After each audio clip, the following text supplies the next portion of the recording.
记录百万时光，我是 Toyota， 欢迎到最新一期开箱简评。今天呢，我们在镜头面前一起来把玩分享的玩具就是眼前这款来自四骑士神话军团最近刚刚现货的新熊波红心之子刺客团阵营里面的奠基人破影者，或者现在二级市场都把它标作为这个破粉者。之所以叫破影者呢，就是我个人自己的翻译啊，你看它的名字叫做 Scapular the Creep Breaker。那别人直接翻译成破坟，我觉得实在是太诡异了。但 creep 它不一定是就是恶心的、恐怖的，或者说坟场的意思啊，它其实就是你把它翻译成隐秘的，会更加帅气一点。然后这边也是标了一个2，跟之前就是跟大家去分享过的这个巨熊军团的首领，那都是 2.0 的这样一个重置版本。这个重置版本呢，可以看到集成了四骑士整个工作室比较高超的现代化的这个数字建模的手段。那相当于差不多快10年前吧，四骑士这个工作室刚刚成立的时候，它整体的整个建模呢，应该都是手工油泥雕刻啊，然后后面再去翻模开模，再去进行的量产。作为一个工作室来说，发展到了这样一个程度，个人觉得还是非常不错的。无论是你可以看到肩甲上面这些纹理刻画，还有个人最喜欢的这个面具头的这个面具的部分，替换面具的部分，包括它这个像龙头棍，又还是像笛子还是什么样的东西，待会儿我们就拿出来看一看。这个武器呢也是精度非常高，整个来说的话呢，就是造型复杂，然后配件丰富且耐看的一款玩具。看到背面的这个介绍啊，其实这个角色呢，作为这个红心之子奠基人，他虽然是一个不死者，但是他更喜欢就是掺和生者的这些事情啊，并且在很久很久以前，他还和这个阿特鲁斯呢，就是这个家伙，就是熊大，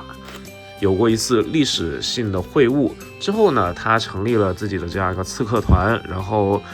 这个阿特鲁斯呢也成立了自己的巨熊军团，算是两人的这个命运就这样牵扯在一起了吧。后续呢，这个红心之子呢，相当于作为一股阴影中的势力，或者说作为一个政权的底牌吧，然后活跃在就是各种在跟王座相关的无法解释的这种失踪啊，或者说暗杀的事件里面，反正就是一个刺客团的首领。虽然是个不死者，但是确实还是有一些神秘的气息的这样一个刺客团的领袖嘛，有点像隔壁这个权力游戏里面的无面者军团。那看到背面呢，它确实是很有排面，它的这个第二个就是相当于第2造型，还有它的战马其实是一个独角兽啊，反正装饰的非常漂亮，然后作为这个新化的和会，整体来说的话，我觉得还是非常耐看的。那我们说了这么多外观的这些话之后呢，我们来看它的重点的2个玩法。好的，本款玩具的全部内容物就展现在我们的面前了。相比起之前我已经觉得配件非常丰富的这个熊大 2.0 来说，这款破影者的这个配件也是非常的夸张啊。当然，本身在预定价格还有它最后的市场价格上面来说，也是基本上要比这边的熊大要高出100块钱。但是100块钱到底贵在哪里呢？其实从这个多给的一个实现它的第2模式的罩袍啊，还有它的腰带啊、腰封啊，以及这边的围巾来看，其实我觉得算是值回票价。我不知道它预定价格多少钱，反正大家在懂行的朋友在这个评论区啊，或者说弹幕里面友好讨论吧。剩下的就是基本上全部的武装我都把它搭载在这个主体身上了，可以看到啊，它身上已经叮叮当当就挂了非常多的这个东西，所以说它在把玩上来说是有一点麻烦的，而且在这些挂件上面还是有点容易掉落的，这点我们待会来讲。手型方面，这次除了它的默认的这个握持手型之外，一共还给了额外的多少对啊？这边是3对，然后这边还有着这边还有3对，就一共是多了6对手型。那加上这边就是总共7对手型，可以说是妥妥的这个手型战士，非常丰富。那我们就边玩边来看它身上的细节。那这个战斗模式呢，其实相比起它是普通的这种刺客来说，它更像是一个就是重装的，然后呢无限制不看任何战斗环境都能适应的这样一个超级战士啊，超级的武器大师。可以看到呢，我们就从这个我最喜欢的面具开始看起啊，这个面具的建模，无论是上面的纹理还是它这个涂装都是非常在线，非常好看。它的替换方式也是比较简单，我们先来看这个本身默认的骷髅头雕。骷髅脸的部分呢，应该不算是什么新规模具，可以看到里面其实就是做了一定自洗的效果，还是比较空洞的。不过呢，这也算是把这个不死者的这个特征给做出来了，里面有些裂纹，但也可能是本身这个自洗涂装的一个机器产生的情况。那这上面头顶尖尖的啊，很有这种波斯战斗员的这种感觉。反正这种装束呢，我个人不是特别熟悉它的这个文化背景，但总的来说呢，我是觉得有一股这种非常浓郁的波斯或者说中东那边的异域风情的，看起来还是非常有意思，很好看。头上的这个装饰件呢可以拔下来，然后呢这边阻碍的零件没有了，我们把它这个下巴取下来。顺带一提啊，就是光这个模式1我就加上拼装，再加上把玩，反正就玩了半个小时。其实这款玩具算是挺耐玩的，因为身上的小的零部件确实非常多，把它抠下来之后呢，就是这样一个比较空洞。但是同样的把这个插装插上去，虽然在我的这个灯光下你可以看到红色的这个底色，但是常规你裸眼看的话，应该就是这种比较深邃的空洞感觉。我觉得应该没有人把这个后面完全涂黑了，不过无所谓啊，反正如果涂黑的话，我觉得整个眼神可能更加深邃好看一点，就是个人选择。然后呢，稍微把这个玩具拿远一点，360的在镜头面前旋转一圈，给大家去看一下身上的细节，还有整体的感觉。反正这款玩具啊，你说实话真的是很耐看，身上的细节纹理非常的丰富，包括这个盾牌也有这个星星，毕竟是红星之子嘛。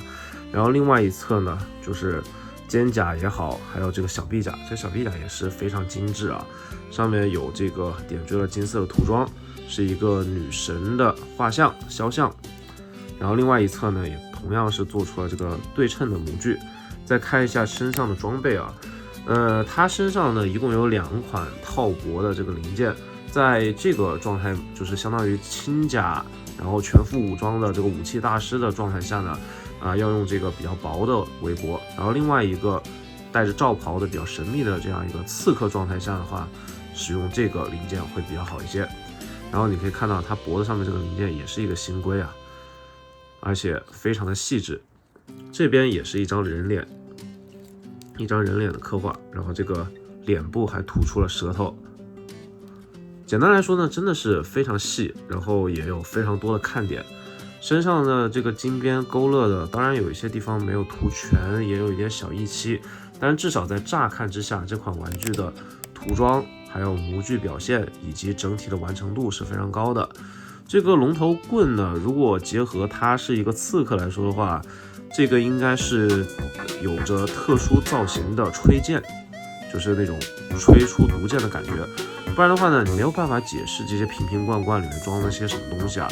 他身上呢，反正我是觉得是把这种盗贼，然后轻战士，还有刺客等这些专业还有也不叫专业啊，就是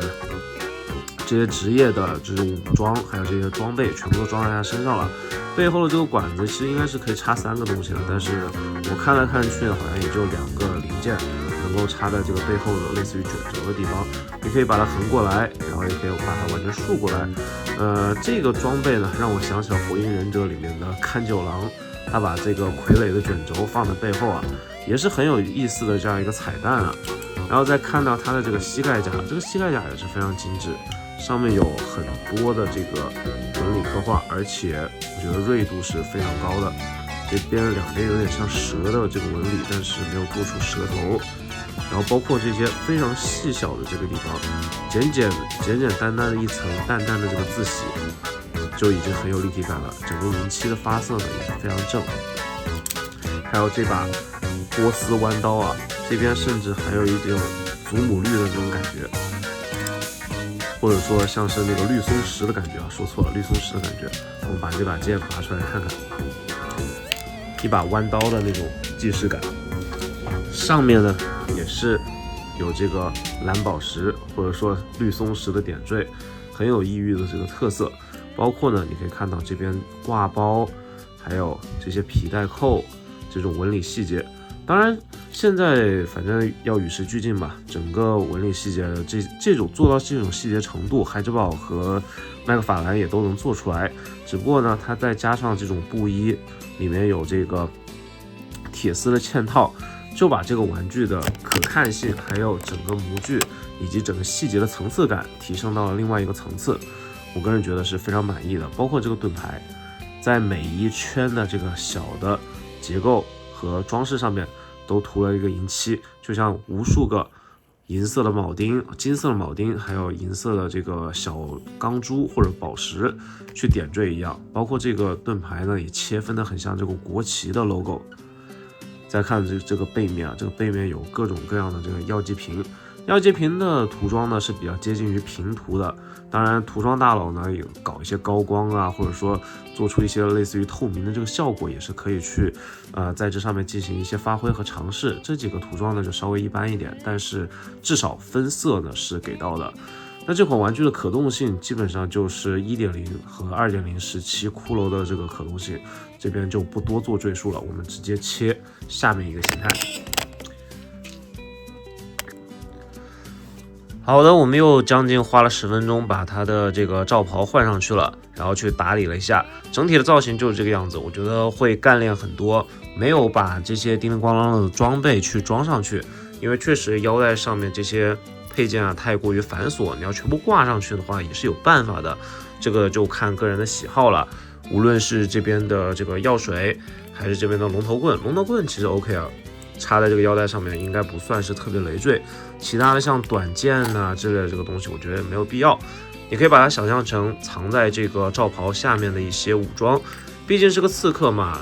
把这个包括把这个苦无插在这个胸口，我觉得也是稍微有些多余。但是怎么说呢，官方的这样几个图片呢也是这么去装的，我们就简单给大家去展示一下，确实非常的好看。跟之前跟大家去介绍过的这个熊大放在一起，熊大这身铠甲已经是我觉得算是比较高清的建模了，但可惜在它的这个脸啊，就是还是比较卡通，香肠嘴的这个部分呢也显得就是